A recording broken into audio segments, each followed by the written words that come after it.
9th class.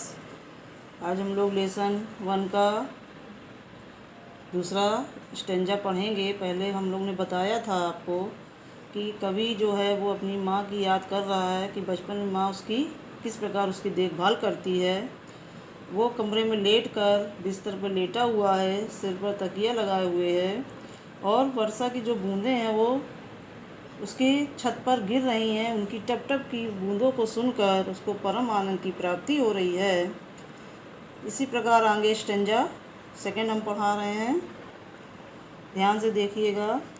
Every tinkles on the singles has an echo in the heart and 1,000 dreamy fancies into busy being start and 1,000 recollection weaves their air thread into woof as I listen to the patter of the rain upon the roof।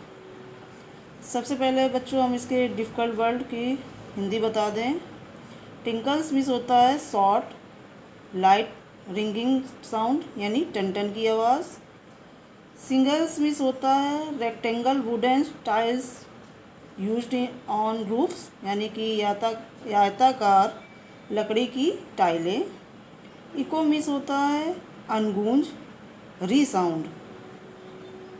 Fancies means होता है dreams of यानी कल्पनाएं। Busy being यानी कि मस्तिष्क। Recollection यानी स्मृतियाँ memories. Woof means होता है ताना बाना। अब इसकी हिंदी हम बता दें। कवि कहता है कि छत पर लगी लकड़ी की आयताकार टाइलों पर जब वर्षा की बूंदों की टप टप की आवाज़ मन में सुनाई देती है, जैसा कि मैं छत पर वर्षा की टप टप को सुनता हूँ, मेरे मन मस्तिष्क में हजारों कल्पनाएं आकार लेने लगती हैं और हजारों स्मृतियाँ वायु रूपी धागों में ताना बाना बुनती हैं। यानी जब वर्षा की बूंदें उसके सुनाई देती हैं उसको, तो उसके मन में हजारों तरह की कल्पनाएं उत्पन्न होने लगती हैं और वो स्मृतियाँ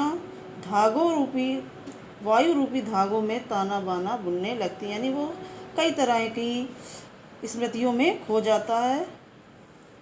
आगे है तीसरा stanza. Now in memory comes my mother as she used in year agone to regard the darling dreamers ere she left them till the dawn. Oh, I feel her fond look on me as I list to this refrain which is played upon the shingles by the patter of the rain। इसकी भी difficult word बता दें आपको। Aegon miss होता है बीते हुए।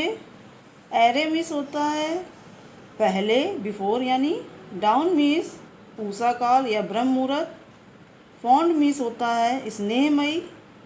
List miss सुना। रिफ्रेन मिस होता है गीत का अंतिम पद्यांश। ठीक है, अब इसकी हिंदी है बता दें आपको।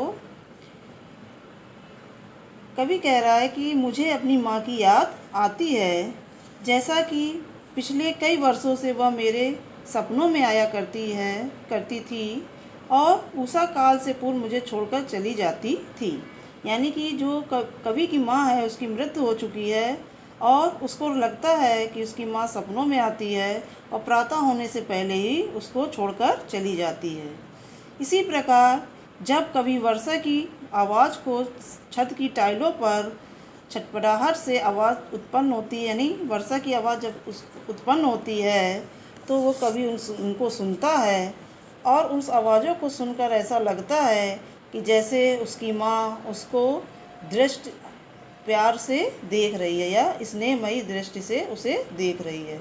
यानी वर्षा की बूंदों को सुनकर, उसकी आवाज़ों को सुनकर उसको अपनी माँ की याद आने लगती है, जिसकी मृत्यु हो चुकी है उनकी माँ की, और उनकी यादों में ही वो खोया रहता है और उसको लगता है कि जैसे जब ये बारिश होती है तो उसकी माँ भी उसको आती है, उसके पास आती है और सपनों में आकर प्रातःकाल वो चली जाती है।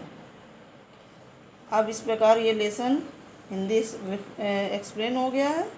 कल इसके क्वेश्चन आंसर के बारे में लिखाएंगे।